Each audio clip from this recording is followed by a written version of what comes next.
अस्सलामुअलैकुम वरहमतुल्लाहि वबरकातुहू। आज मैं आपको 12 रबी अव्वल के दिन का वजीफ़ा बताने लगी हूँ, ज़रा ध्यान से सुनिएगा।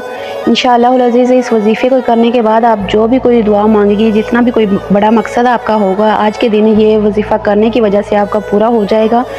तो वो वजीफ़ा कैसे है? आपने 12 रबी अव्वल के दिन पूरे दिन में किसी भी टाइम आपने तन्हाई में बैठ जाना है। इसके बाद आपने 11 मरतबा दुरूद इब्राहीम पढ़ना है।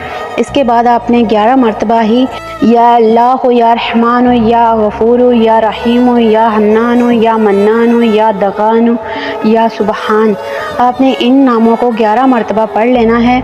याद रहे कि आपने इन तमाम नामों को इकट्ठा ही पढ़ना है और इसके दौरान आपने उसका तसव्वुर रखना है जो आपका मकसद हो। और जब ये आपका 11 मरतबा पूरा हो जाए तो इसके बाद आपने इन तमाम नामों को पढ़कर आपने आखिर में फिर से दुरूद इब्राहीमी पढ़ लेना है 11 मरतबा। फिर आपने इसके बाद खुसूसी दुआ मांगनी है। जो भी आपकी कोई बड़ी ख्वाहिश होगी, जो भी आपकी कोई बड़ी दुआ होगी जो कभी पूरी ना हो रही हो, तो आज के दिन आप ये वजीफ़ा करके ये दुआ कोई भी मांगेंगे तो इंशाअल्लाह अज़ीज़ आपकी पूरी हो जाएगी। नाज़रीन, अगर आपको मेरी वीडियो अच्छी लगी हो तो लाइक शेयर ज़रूर कर दीजिएगा और चैनल को भी सब्सक्राइब कर दीजिएगा। मिलती हूँ किसी नेक्स्ट वीडियो में, तब तक इजाज़त दीजिए। अल्लाह हाफ़िज़।